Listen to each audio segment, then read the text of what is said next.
Hello friends, welcome to VR Gujju. કેમ છો તમે બધા? આઈ હોપ કે તમે બધા મજામાં જ હશો. તો આજે આપણે બનાવવાના છીએ છોલે કુલચે. તો મેંદામાંથી કુલચે એકદમ સોફ્ટ બહાર માર્કેટમાં મળે છે એ જ રીતના આપણે ઘરે બનાવીશું. તો ફ્રેન્ડ્સ, તમને સ્ક્રીન પર દેખાઈ શકે છે કે કેવા એકદમ સોફ્ટ કુલચે આપણા બન્યા છે.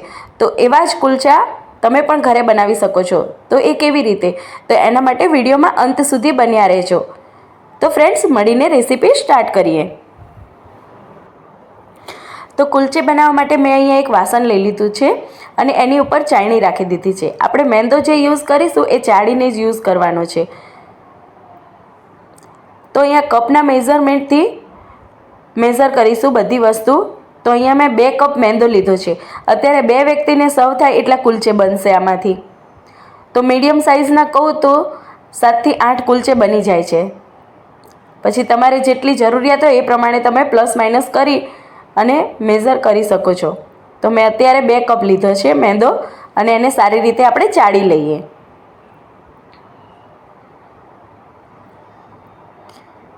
મેંદો ચાળીને લેવો ખૂબ જ જરૂરી છે. બહારથી તમે પેકેટમાંથી કોઈ પણ વસ્તુ યુઝ કરો તો ચાળીને લો તો વધારે સારું. તો એટલા માટે આ રીતે ચાળીને લીધો છે. હવે મેં અહીંયા 1 નાની ચમચી મીઠું એડ કર્યું છે. 1 નાની ચમચી ખાંડ એડ કરી છે. 2 નાની ચમચી મિલ્ક પાવડર એડ કર્યો છે. મિલ્ક પાવડર ટોટલી ઓપ્શનલ છે, પણ જો તમે એડ કરશો તો એનું ક્રીમી ટેક્સચર અને એનો ટેસ્ટ ખૂબ જ સરસ આવશે. હવે મેં અહીંયા બેકિંગ સોડા લીધા છે, જે આપણે અડધી નાની ચમચી જેટલા એડ કરીશું.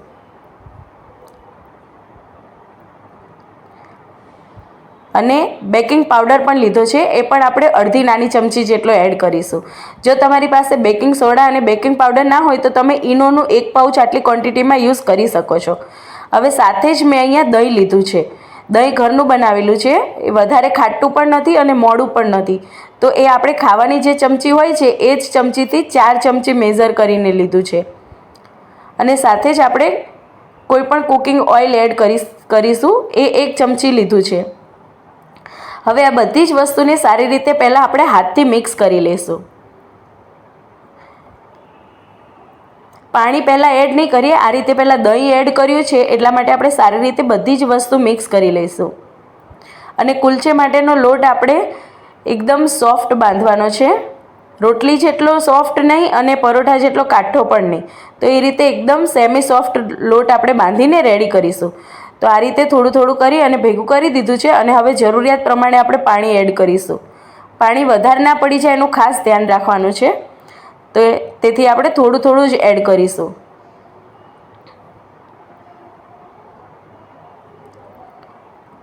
અને આ રીતે બધો જ કોરો લોટ આપણે મિક્સ કરતાં બાંધી લઈશું. તો લોટ આપણો બંધાઈ ગયો છે અને એકદમ સોફ્ટ લોટ છે. હવે આને મસળવાનો છે. તો મસળવા માટે મેં પહેલાં અહીંયા બટર લીધું છે. 1 ચમચી જેટલું આપણે બટર એડ કરીશું. સોલ્ટેડ બટર છે, તમે કોઈ પણ નોર્મલ બટર એડ કરી શકો છો. અને બટર પણ ટોટલી ઓપ્શનલ છે, એ પણ તમારે ના એડ કરવું હોય તો સ્કીપ કરી શકો છો, કેમ કે આપણે તેલનું મોણ પણ દીધું છે. પણ બટર એડ કરવાથી પણ એનું એકદમ સ્મૂથ ટેક્સચર આવશે. તો આ રીતે હવે 2 હાથથી આપણે આવી રીતે ખેંચતા જઈ અને એનો લોટ મસળી લઈશું. લોટ મસળવો ખૂબ જ જરૂરી છે. અત્યારે આપણે કુલચે જે છે એ ઇન્સ્ટન્ટ બનાવવાના છીએ, તો એટલા માટે લોટ મસળવો ખૂબ જ જરૂરી છે.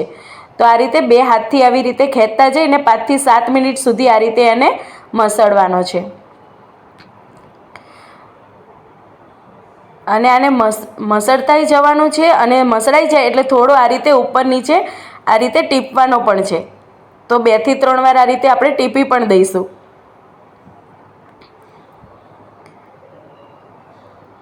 અને પછી સારી રીતે એને ભેગો કરી લઈશું. એકદમ સ્મૂથ થઈ જાય એટલે થોડું હાથ ઉપર તેલ લગાવી દઈશું.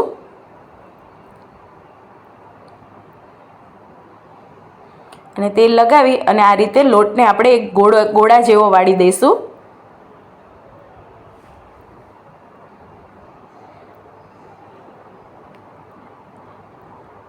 આ લોટને ગોળા જેવો વાળી દીધો છે. અને હવે આપણે એક ડબ્બો લઈ લીધો છે મેં અહીંયા પ્લાસ્ટિકનો. તમે કોઈ પણ આ રીતનું કન્ટેનર લઈ શકો છો એરટાઇટ, અને આની ઉપર ક્લીન રેપ હોય તો તમે ક્લીન રેપ પણ લગાવી શકો છો. મારી પાસે નથી એટલે મેં ઢાંકણ ઢાંકી અને કોઈ પણ ગરમ જગ્યાએ તમે રાખી શકો છો, બંધ ઓવનમાં કે કિચન કેબિનેટમાં કંઈ પણ જગ્યાએ રાખી શકો છો.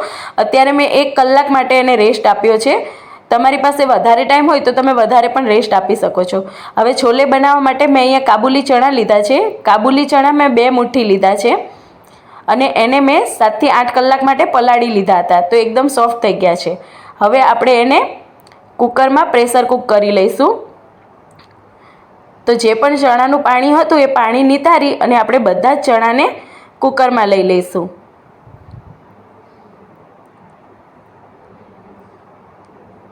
બધું પાણી નિતારું લેવું ખૂબ જ જરૂરી છે. અને આપણે જે પ્રેશર કૂક કરીશું એ ચોખ્ખા પાણીથી જ પ્રેશર કૂક કરીશું, કેમ કે આપણે એમાં જે પાણી એડ કરવાનું છે એ આ રીતે ચાનું, મેં આમાં 1 ચમચી ચા એડ કરી છે અને 1 ગ્લાસ, નાનો ગ્લાસ ભરીને પાણી, અને એને મેં ઉકાળી લીધું છે અને એ પાણી આપણે આમાં એડ કરીશું, જેથી બહાર જે માર્કેટમાં મળે છે છોલે અને એમાં જે બ્રાઉન કલર આવે છે એ રીતનો બ્રાઉન કલર આપણને મળી જાય એટલા માટે. હવે સ્વાદ પ્રમાણે આપણે મીઠું એડ કરી દઈશું અને સાથે જ આપણે થોડા ખડા મસાલા પણ એડ કરીશું, સૂકા મસાલા. તો એમાં મેં 1 તમાલપત્ર લીધું છે, 1 તજનો ટુકડો લીધો છે, 2 થી 3 લવિંગ લીધા છે ને 2 થી 3 મરી લીધા છે. આ બધું જ આપણે એક પોટલી વાળી દઈશું. તો પોટલી વાળવા માટે મેં આ રીતે તમાલપત્રને વચ્ચેથી કટ કરી દીધું છે અને પોટલી વાળી અને આપણે એને પ્રેશર કુકરમાં એડ કરી દઈશું. તમારે ડાયરેક્ટ છૂટા નાખવા હોય તો નાખી શકો છો, પણ એને પછી હટાવવા પડે. તો આ રીતે પોટલી વાળીને નાખશો તો એને રિમૂવ કરવા ખૂબ જ ઇઝી રહેશે. તો આ રીતે પોટલી વાળી અને નાખી દઈશું. હવે આપણે થોડું પાણી વધારે એડ કરી દઈશું. ચણા ડૂબે એટલું પાણી એડ કરી અને પ્રેશર કૂક કરી લઈશું. તો આ રીતે મેં એક્સ્ટ્રા અડધા કપ જેટલું પાણી એડ કર્યું છે. ચણા પલળેલા છે એટલે વધારે પાણીની જરૂર નહીં પડે. તો આ રીતે આટલું પાણી એડ કરી અને હવે આપણે પ્રેશર કૂક કરી લઈશું. તો 2 વિસલથી વધારે નથી કરવાની, 2 વિસલ થઈ જશે એટલે એકદમ સરસ ચણા બફાઈ જશે. હવે છોલે બનાવવા માટે આપણે ગ્રેવી રેડી કરી લઈએ. તો મેં અહીંયા 2 મીડિયમ સાઇઝના ટમેટાં લીધા છે, 2 ડુંગળી લીધી છે નાની સાઇઝની, થોડી લસણની કળી, 2 લીલા મરચાં અને મીઠો લીમડો લીધો છે. હવે આપણે ટમેટાને તમારે બારીક કટ કરીને લેવા હોય તો કટ કરીને પણ લઈ શકો છો, પણ હું અત્યારે પ્યુરી કરી રહી છું કે જેથી જલ્દી કરીને ગ્રેવી આપણી કૂક થઈ જાય. તો આ રીતે મોટા મોટા ટુકડા કટ કરી અને આપણે એને મિક્સર ગ્રાઇન્ડરમાં ગ્રાઇન્ડ કરી લઈશું. તો મિક્સર જે આવે છે મીડિયમ સાઇઝનું એ મેં લીધું છે. તો આ રીતે બંને ટમેટાને આપણે મોટા મોટા કટ કરી લઈશું.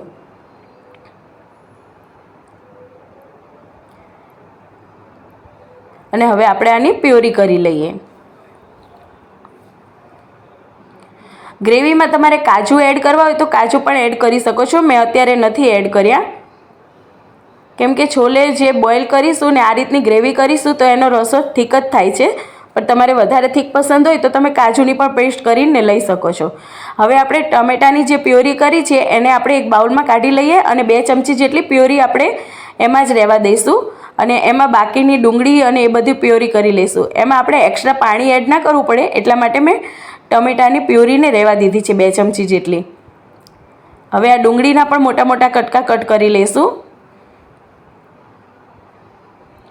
ડુંગળીને પણ તમારે ઝીણી સમારીને એડ કરવી હોય તો કરી શકો છો, પણ અમારા ઘરમાં આ રીતે વધારે પસંદ છે કે એકદમ ડુંગળીની પણ પ્યુરી કરીને કૂક કરીએ તો એકદમ સરસ એનો ટેસ્ટ આવી જાય છે. તો કોઈ પણ પંજાબી શાક હું બનાવું છું ત્યારે આ રીતે જ ગ્રેવી કરી લઉં છું. તમે પણ આ રીતે ટ્રાય કરજો, ખૂબ જ સરસ જલ્દીથી કૂક પણ થઈ જશે અને ટેસ્ટ પણ ખૂબ જ સરસ આવશે.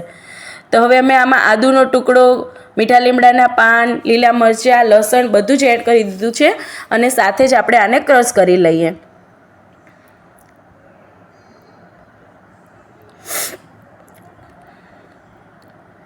તો આની પણ પ્યુરી થઈ ગઈ છે. આને પણ આપણે એક બાઉલમાં અલગ કાઢી લઈએ.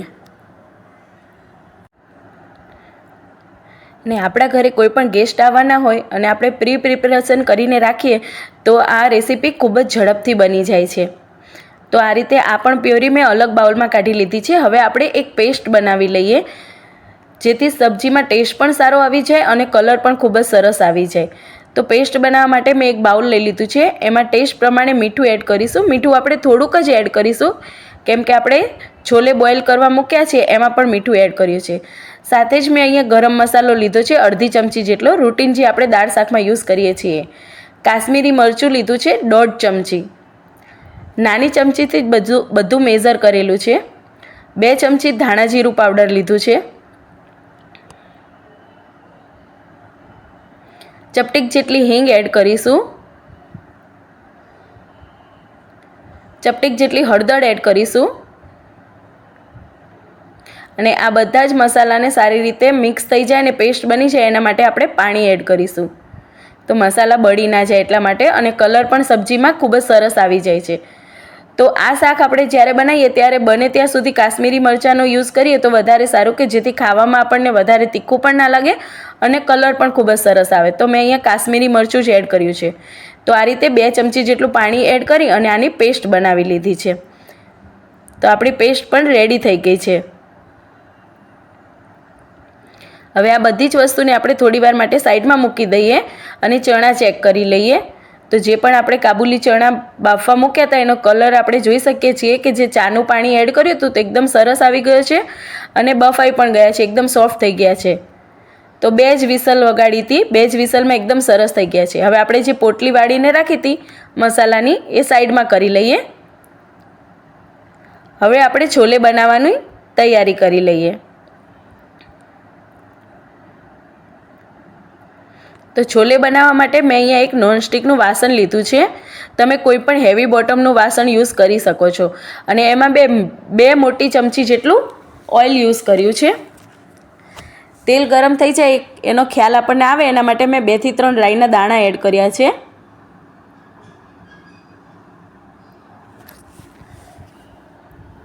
તેલ આપણું ગરમ થઈ ગયું છે તો સૌથી પહેલાં આપણે ડુંગળી, લસણ, આદુ, મરચાંની જે પેસ્ટ બનાવી હતી એ આપણે એડ કરીશું અને એને સારી રીતે આપણે તેલમાં મિક્સ કરી દઈશું અને 1 મિનિટ સુધી આપણે સાતળી લઈશું. તો સૌથી પહેલાં આપણે ડુંગળીની પેસ્ટ એડ કરવાની છે અને 1 મિનિટ સુધી એને કૂક થવા દીધી છે. તો 1 મિનિટ સુધી કૂક થઈ જાય એટલે એમાં જે ઓઇલ હોય એ સાઈડમાં રિલીઝ થઈ જાય. પછી આપણે ટમેટાની પ્યુરી એડ કરવાની છે. તો જે ટમેટાની પ્યુરી બનાવીને રાખી હતી એ પણ એડ કરી અને સેમ એને પણ 1 મિનિટ માટે આપણે સાતળી લઈશું. તો સારી રીતે પહેલાં આને મિક્સ કરી દઈએ અને સાથે જ આપણે મસાલાની જે પેસ્ટ બનાવીને રાખી હતી એ પણ એડ કરી દઈએ. તો આમાં થોડું પાણી એડ કરી અને પેસ્ટ એડ કરવાની છે એટલે મસાલા પણ બળે નહીં અને એનો ટેસ્ટ પણ ખૂબ જ સરસ આવી જાય ગ્રેવીમાં. હવે આ બધું સારી રીતે આપણે મિક્સ કરી દઈશું અને 2 થી 3 મિનિટ માટે સારી રીતે સાતળી લઈશું. તો આ રીતે 2 થી 3 મિનિટ થઈ જાય પછી છોલેનો મસાલો એડ કરી દેવાનો છે. તો રેડી પેકેટમાં જે છોલેનો મસાલો આવે છે એ જ મેં એડ કર્યો છે. અત્યારે મેં 2 નાની ચમચી જેટલો એડ કર્યો છે, બીજો આપણે પાછળથી એડ કરીશું. હવે આ ગ્રેવીમાં તેલ છૂટું પડી ગયું છે, 2 મિનિટ થઈ ગઈ છે. તો આપણે જે પણ ચણા બાફીને રાખ્યા હતા એને પાણી સાથે જ એડ કરી દેવાના છે. તો એ પાણી જે છે એ પણ આપણે વેસ્ટ નથી જવા દેવાનું, એ જ યુઝ કરવાનું છે. જો તમને ચાનો ટેસ્ટ પસંદ ના હોય વધારે તો તમે રિમૂવ કરી શકો છો, તો પછી પાછળથી બીજું અડધા કપ જેટલું પાણી એડ કરી શકો છો. હવે તમારે જે પ્રમાણે કન્સિસ્ટન્સી જોઈતી હોય એ પ્રમાણે તમે પાણી એડ કરી શકો છો. અત્યારે જરૂર મને નથી લાગતી એટલે મેં પાણી એડ નથી કર્યું. અને બાકી છોલે મસાલો જે હતો એ પણ મેં 2 નાની ચમચી અત્યારે એડ કરી દીધો છે. અને હવે બધું જ સારી રીતે આપણે મિક્સ કરી દઈશું. અને હવે આપણે આ શાકને ઢાંકી અને તેલ છૂટું પડે ત્યાં સુધી કે 2 થી 5 મિનિટ માટે આપણે સરસ કૂક થવા દઈશું. તો મેં આ શાકને ઢાંકી દીધું છે. હવે 5 મિનિટ પછી આપણે ચેક કરી લઈશું. તો 5 મિનિટ પછી મેં ચેક કરી લીધું છે તો એકદમ સરસ તેલ પણ રિલીઝ થઈ ગયું છે શાકમાંથી અને કલર પણ એકદમ સરસ આવી ગયો છે. તો હવે મેં અહીંયા 1 ચમચી જેટલી કસૂરી મેથી લીધી છે અને હાથથી આ રીતે ક્રશ કરી અને એડ કરી દેવાની. એનો કસૂરી મેથીનો ટેસ્ટ અને ફ્લેવર ખૂબ જ સરસ આવે છે. તો કોઈ પણ પંજાબી સબ્જી તમે બનાવો ત્યારે કસૂરી મેથીનો યુઝ કરજો તમને ખૂબ જ સરસ ટેસ્ટ લાગશે. તો છોલે આપણા એકદમ સરસ રેડી થઈ ગયા છે. હવે આપણે આમાં અડધા લીંબુનો રસ એડ કરીશું, પણ ગેસની ફ્લેમ બંધ કરીને એડ કરવાનો છે. તો મેં અત્યારે ગેસની ફ્લેમ બંધ કરી દીધી છે અને અડધા લીંબુનો રસ એડ કર્યો છે. તમે લીંબુના રસની જગ્યાએ આંબલીનું પાણી પણ યુઝ કરી શકો છો, એનો પણ ટેસ્ટ ખૂબ જ સરસ આવે છે. તો અત્યારે મેં લીંબુનો રસ એડ કર્યો છે અને આપણું શાક સર્વિંગ માટે એકદમ રેડી થઈ ગયું છે. તો સર્વ કરી લઈએ. તો તમે જોઈ શકો છો કે એકદમ ફટાફટ બની જાય એવું શાક છે અને બહાર કરતાં આપણે આપણા ટેસ્ટ પ્રમાણે ઘરે બનાવી શકીએ છીએ. હવે આપણે એને ગાર્નિશ કરી લઈએ. તો મેં આ રીતે ડુંગળીની એક રીંગ મૂકી છે, આદુના આ રીતે લચ્છા કરી લીધા છે અને લીલા મરચાંને પણ આ રીતે કટ કરી દીધા છે. તો ફ્રેન્ડ્સ, આપણા છોલે રેડી થઈ ગયા છે. હવે આપણે કુલચે બનાવી લઈએ. તો કુલચે બનાવવા માટે આપણે જોઈ લઈએ 1 કલાક થઈ ગયો છે લોટ બાંધ્યો એ, તો સરસ એવો ફૂલાઈ ગયો હતો. તો આ રીતે આપણે હવે ફરીથી એને મસળી લઈશું. તો આ રીતે મસળી લેવાનો છે અને મસળી અને મેં મીડિયમ સાઇઝનું લુઓ લઈ લીધો છે અને પાટલી લઈ લઈશું. હવે તમે આને તેલની સાથે પણ વણી શકો છો. મેં અત્યારે કોરો લોટ લીધો છે, તો તેલ અથવા કોરો લોટ કોઈ પણ સાથે તમે વણી શકો છો. હવે તમારે જે સાઇઝના અને જેવી રીતે ગોળ પસંદ હોય તો ગોળ, ઓવલ શેપના જેવા પસંદ હોય એ ટાઈપ તમે વણી શકો છો, પણ થોડા જાડા રાખવાના છે, એકદમ પતલા નથી કરવાના. અને મેં અત્યારે અહીંયા લોખંડની તવી યુઝ કરી છે. આ રીતે આપણે પહેલાં એને બંને સાઈડ અધકચરા શેકી લઈશું. તો થોડા થોડા તમને ઉપરથી બબલ દેખાશે. કેમેરામાં અત્યારે ક્લિયર નથી દેખાતા. તો આ રીતે થોડા થોડા બબલ્સ થઈ જાય એટલે એને પલટાઈ દેવાનું છે અને બીજી સાઈડ પણ એ રીતે સેમ અધકચરું શેકી લેવાનું છે. તો આ રીતે એક મેં શેકી લીધું છે, સેમ એ જ રીતે બીજું પણ હું શેકી લઉં છું. તો પહેલાં સ્ટાર્ટિંગમાં આ રીતે અધકચરા જ બંને સાઈડ શેકવાના છે. તો આ રીતે શેકી અને લઈ લીધા છે. હવે આપણે એને એકદમ પરફેક્ટલી કૂક કરવા માટે મેં અહીંયા બટર યુઝ કર્યું છે. તમે ઓઇલ પણ યુઝ કરી શકો છો, પણ બટરમાં ખૂબ જ સરસ લાગે છે. તો આ રીતે બટર ગરમ થઈ જાય એટલે આપણે જે પણ કુલચો અધકચરો શેકીને રાખ્યો હતો એને આપણે મૂકી દઈશું અને ધીરે ધીરે આ રીતે ઉપરથી પ્રેસ કરશું એટલે એકદમ સરસ ફૂલાઈ જશે અને એકદમ સોફ્ટ બનશે. અને પછી પલટાઈ અને આ રીતે બંને સાઈડ સારી રીતે આપણે શેકી લેવાના છે. એકદમ સરસ આપણો કુલચો રેડી થઈ ગયો છે. ઓઇલમાં પણ સરસ લાગે છે, ઓઇલમાં પણ તમે શેકી શકો છો. વધારે પ્રેસ નથી કરવાનું, આ રીતે હલકા હાથે જ પ્રેસ કરવાનું છે. ઉપરથી મેં થોડું લાલ મરચું સ્પ્રિંકલ કર્યું છે અને થોડા કસૂરી મેથીના પાન સ્પ્રિંકલ કર્યા છે. તમે કોથમીરના પાન પણ યુઝ કરી શકો છો. મારી પાસે અત્યારે કોથમીર અવેલેબલ નથી એટલે મેં કસૂરી મેથી યુઝ કરી છે. તો આ રીતે આપણો એક કુલચો રેડી થઈ ગયો છે. સેમ આપણે એ જ રીતે બીજા કુલચા પણ બનાવી લઈએ. તો એને પણ એ રીતે બટરથી જ શેકી લઈશું. તો આ રીતે અડધી ચમચી જેટલું બટર એડ કરીશું. બટર ગરમ થઈ જાય એટલે કુલચો ઉપરથી મૂકી દઈશું અને સેમ એ જ રીતે હલકા હાથે પ્રેસ કરીશું એટલે એકદમ ફૂલાઈ જશે.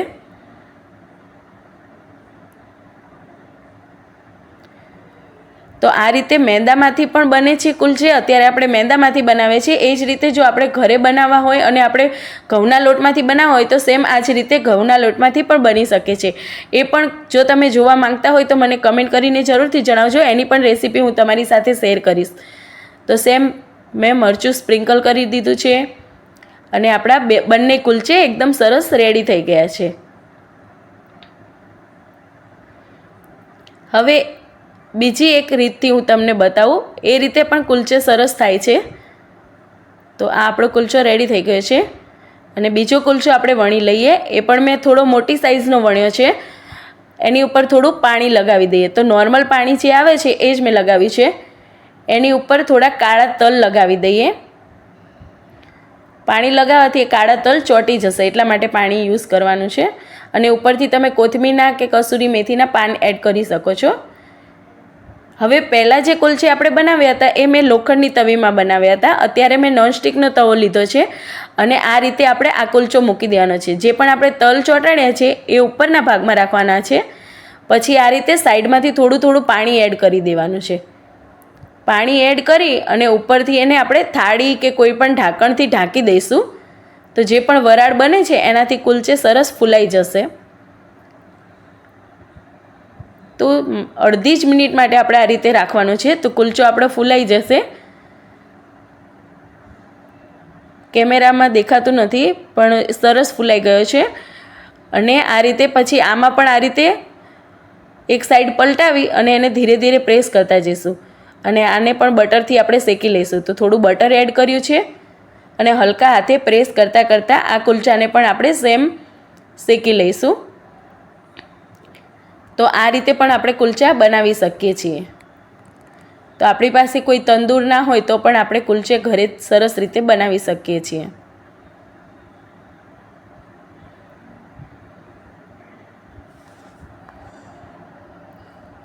કુલચાને આપણે હાઈ ગેસની ફ્લેમ પર નથી શેકવાના, મીડિયમ ગેસની ફ્લેમ પર જ શેકવાના છે. તો આ રીતે મીડિયમ ગેસની ફ્લેમ પર શેકી અને આપણા બંને સ્ટાઇલના કુલચા રેડી થઈ ગયા છે. તો ફ્રેન્ડ્સ, આપણા છોલે અને કુલચે બંને રેડી થઈ ગયા છે અને આપણે જોઈ શકીએ છીએ કે એકદમ સોફ્ટ બન્યા છે. જો એકદમ સોફ્ટ બન્યા છે. આ રીતે પ્રેસ કરીએ તો બંને કુલચે તમને બતાવું તો આ રીતે પ્રેસ કરશો તો સેમ એ એની પોઝિશનમાં આવી જાય છે, મતલબ એકદમ સોફ્ટ બન્યા છે. તો આપણા છોલે અને કુલચે સર્વિંગ માટે રેડી થઈ ગયા છે. તો આપણે પ્લેટ સજાવી લઈએ. સૌથી પહેલાં આપણે સર્વ કરી લઈએ છોલે. તો જોતાં જ ફ્રેન્ડ્સ મોઢામાં પાણી આવી જાય એવી આ ડીશ રેડી થઈ ગઈ છે. અને જે પણ આપણે કુલચે બનાવીને રાખ્યા છે એ પણ આપણે પ્લેટિંગ કરી લઈએ. અને સાથે જ ડુંગળી વગર તો આ પ્લેટ અધૂરી જ છે. તો આ રીતે લચ્છા ડુંગળી બનાવી છે અને સાથે છે ઠંડી ઠંડી છાશ. તો ફ્રેન્ડ્સ, આજે તમને આજની આ રેસીપી કેવી લાગી મને કમેન્ટ કરીને જરૂરથી જણાવજો. અને રોજ નવી નવી રેસીપી જોવા માટે VR ગુજ્જુ ચેનલને સબસ્ક્રાઈબ કરી દો. બાજુમાં રહેલા બેલ આઇકોનને પ્રેસ કરી દો જેથી દરેક નવા વિડીયોનું નોટિફિકેશન તમને મળી જાય. ફરી મળીશું નવી જ રેસીપી સાથે. Bye bye.